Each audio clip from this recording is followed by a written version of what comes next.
Pashmina Royale. Elegant, warm, soft, and fine. Exquisite. The object of one's desire enhances the wearer's appeal as much as it keeps them warm.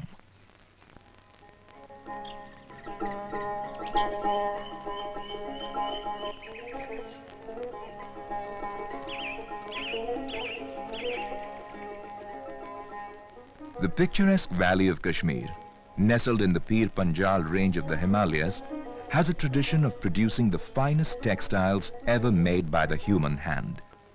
Pashmina, or Kashmir, as it is more popularly known.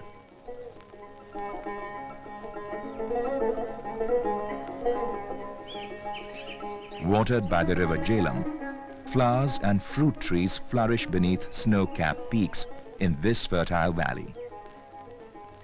The natural beauty of Kashmir fascinated rulers for centuries, prompting the Mughal Emperor Akbar to utter those famous words, "If there is a heaven on earth, it is here. It is here. It is here." The color and form of the ever-changing landscape inspired the weaver to create shawls that were outstandingly fine, soft, and light. In fact, nothing epitomizes the glorious history of the Kashmiri shawl as warmly and beautifully as does the Pashmina. The English word shawl is derived from the Persian shawl, describing a range of fine woolen fabrics. Kashmir is famous for two kinds of shawls: the sozni, or needle-embroidered shawl, and the woven Kani shawl, made with twill tapestry ornamentation. It is these elaborately woven Kani shawls which for centuries were the jewels of Kashmir. The Kashmir shawl developed over 300 years through 4 different periods of foreign political rule, and each culture made its own contribution to the development of the shawl. The floral designs of the Mughals evolved into stylized booties of the Afghan era, and later into the familiar sweeping, sinuous mango or paisley pattern of the Sikh and Dogra periods.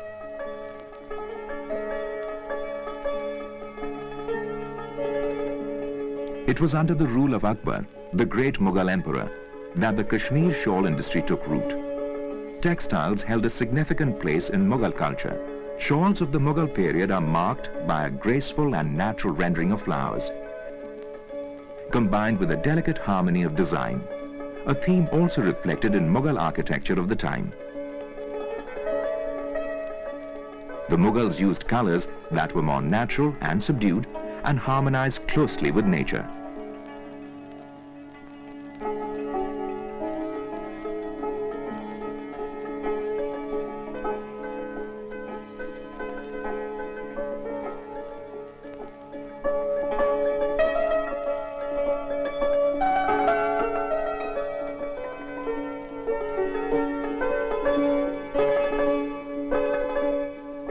The Afghan period is reflected in the restrained patterns used, when the sensuous lines of the flowering plant were lost and replaced by a more rigorous and hardy plant. The Sikhs under Ranjit Singh forced the Afghans to surrender their hold on Kashmir. Bold, sweeping curves and bright colors mark the tapestry style of this period. 2 of Napoleon's former generals, Allard and Ventura, established the first direct links between Parisian and Kashmir shawl manufacturers. Napoleon's gift of a shawl to Josephine set off a shawl trend amongst the European aristocracy, and Kashmir's shawl industry geared its production to satisfy European tastes. As demand and costs grew, more rapid ways of completing the shawl were discovered. The pattern was broken into parts, each woven separately and invisibly stitched together.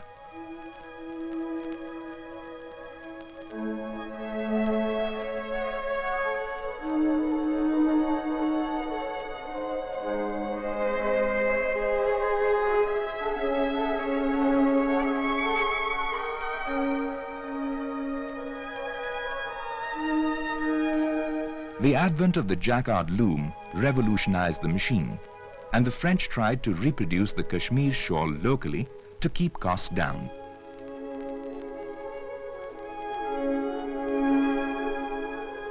Soon, patterns covered the entire ground of the shawl, and by the second half of the 19th century, the shawls of India were basically patterned after the French imitations. Demand continued, but Kashmiri weavers could not keep up.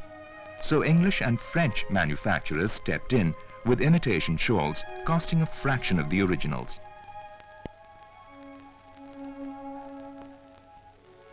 But soon fashions changed, and the Industrial Revolution spelt the decline of the handloom shawl. The craftsmen, whose work was so admired, disappeared, their work abandoned to the realms of legend, with only their woven masterpieces remaining to echo the legacy of a glorious artistic past.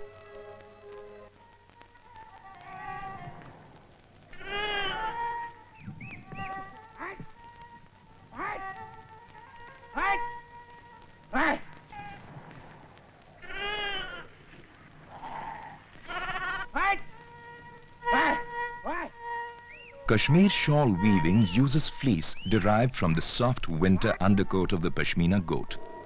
Here, in the Changpa plateau of Ladakh, at an altitude of 4,500 meters, the Central Asian mountain goats produce this special wool called Pasham. This rugged and remote region lies east of the capital Leh and covers an area of about 50,000 square kilometers. The Changpas are nomads whose livelihood depends on the herding of yak, sheep, and goats at these high altitudes.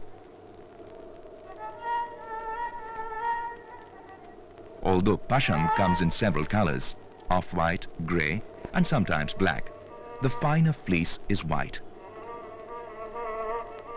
After cleaning, a kilo of wool will yield just 400 grams of fine Pasham yarn. The best quality fleece comes from goats fed off the greenest pastures. So the Changpas travel, along with their flocks, from one pasture to the next.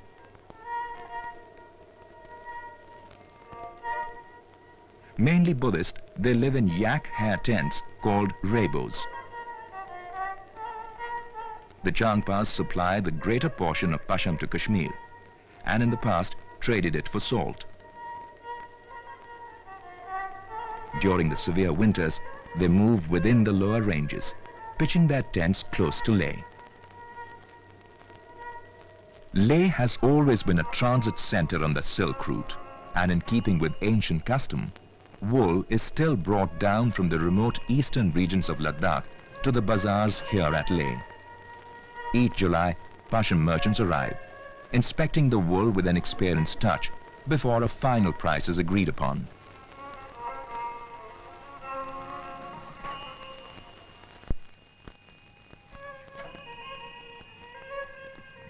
The fleece is then resold to the shawl makers of Srinagar in much the same way that it has for hundreds of years.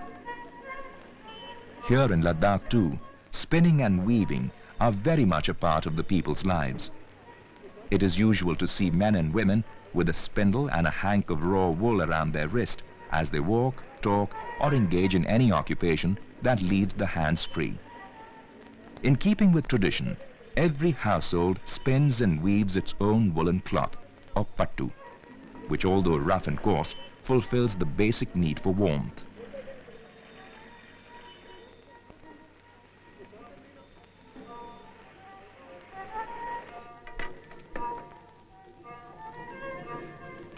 Local Ladakhis do not process the wool beyond the most basic cleaning, which involves merely picking the coarse hairs of the goat's shaggy outer coat.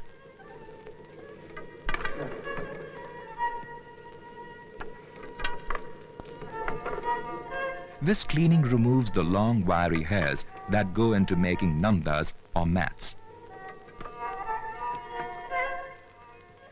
While local Ladakhi shawls have the softness and warmth of genuine Pashmina, they lack the fineness of the Pashmina shawls manufactured in Srinagar by the more nimble-fingered and artistic Kashmiris.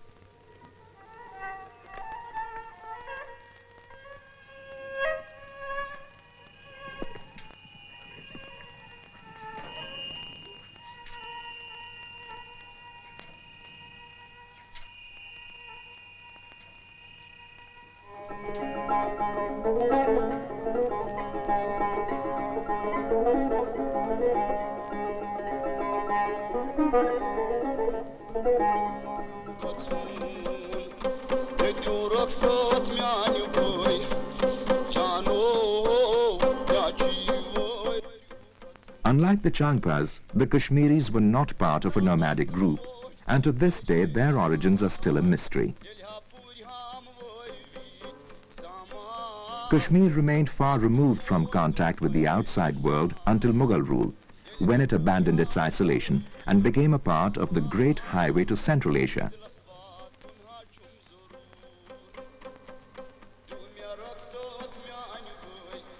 Ancient Buddhist literature reveals that woolen textile manufacture was a cottage industry in Kashmir since the 11th century, at around the same time that Islam first arrived here.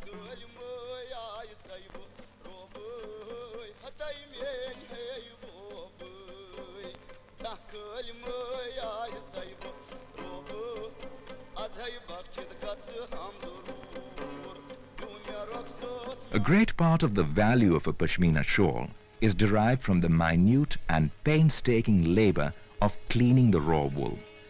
It is a skill developed by generations of craftsmen who spin and weave it to an exquisite fineness. A shawl is not made by just one person alone. Every stage of shawl making, from fiber to fabric, is done by hand in the same painstaking way that it has for centuries. Processing of the raw pasham, that is combing, cleaning and spinning, is the same for both the Kani and Sozni shawls. Then the threads are segregated for the warp and weft, with only the best quality fleece used to make the warp. The warp threads will remain stretched on the loom for the entire time the shawl is being made, so starch is applied to prevent them from fraying. Then comes the sizing of warp threads, with up to 2,000 to 3,000 threads needed for an average 2 by 1 meter shawl. Dyeing is done at the yarn stage for both the Kani and embroidered shawls.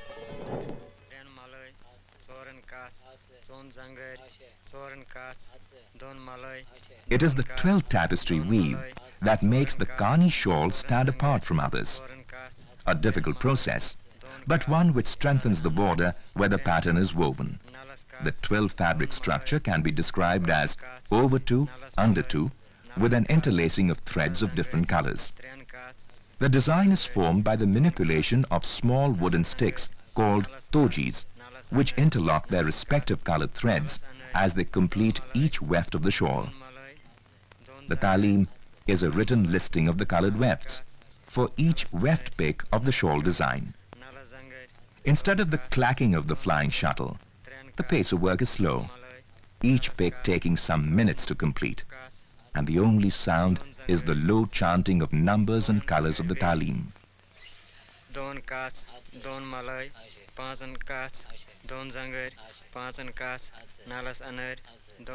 Two men would have to work on a loom from 8 to 10 months to make an average shawl, while it would take up to 3 years to make one of top quality. Even in their heydays, Kani shawls were luxury goods, made possible only by the low pay received for long hours of work.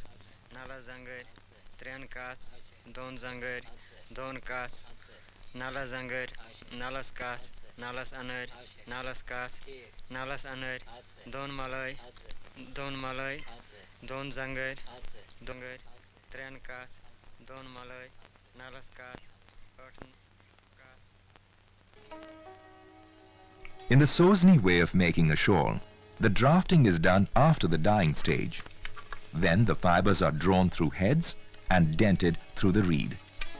Finally, the weaving process begins on a 4-shaft traditional Pashmina loom in 2 by 2 twill weave.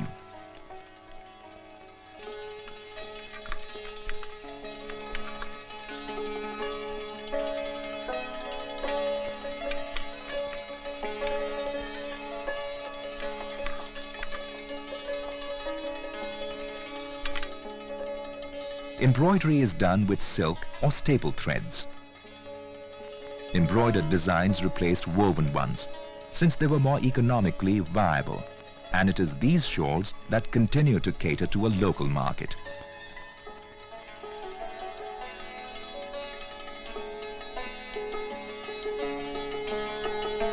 The original time-consuming Kani techniques not being commercially viable today, the Sozni or embroidery technique was also adapted to successfully reproduce the traditional designs in a degree of fineness that cannot be matched by today's Kani loom.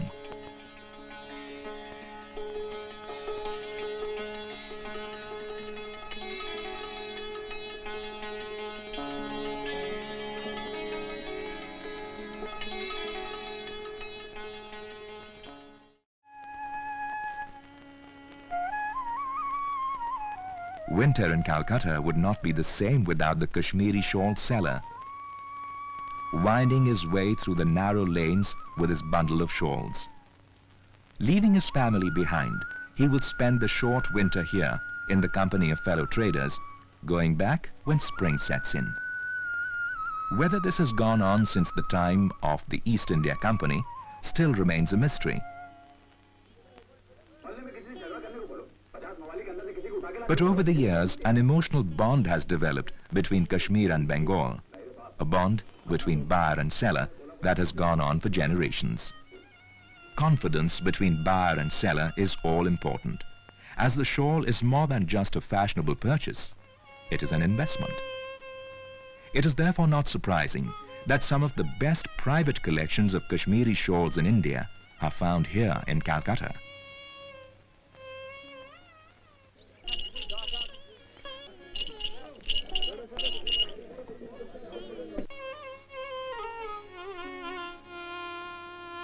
Rajas and Zamindars of Bengal used the shawl as a status symbol, and it was a garment that suited the dhoti kurta style worn in this part of the country.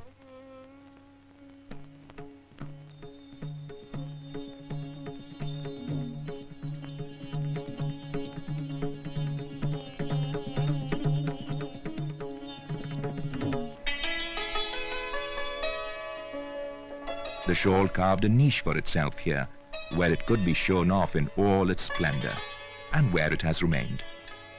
Although the trend for shawls died out abroad, here in India, the shawl has endured as an elegant dress tradition. And among wealthy Indians, a Pashmina shawl is still considered a symbol of opulence.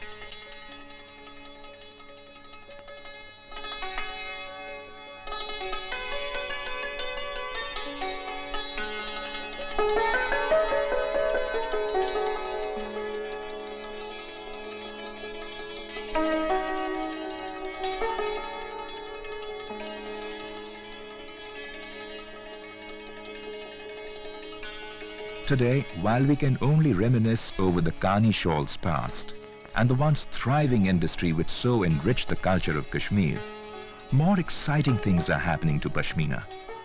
Committed to reviving the lost glory of Pashmina, the Jammu and Kashmir State Handloom Development Corporation, with the help of the Ministry of Textiles, commissioned a group of experts to delve into the past and recreate its magic once again.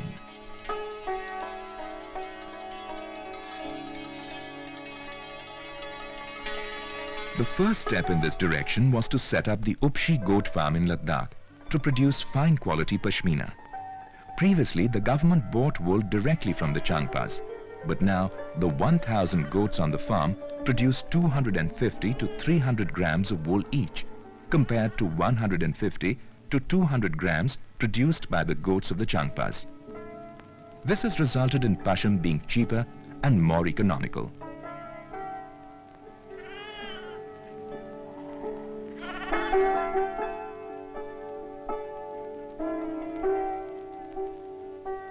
The next challenge was to revive the Kani shawl, which has remained an enigma, confined to a handful of museums or private collections, reflected in a few paintings and books.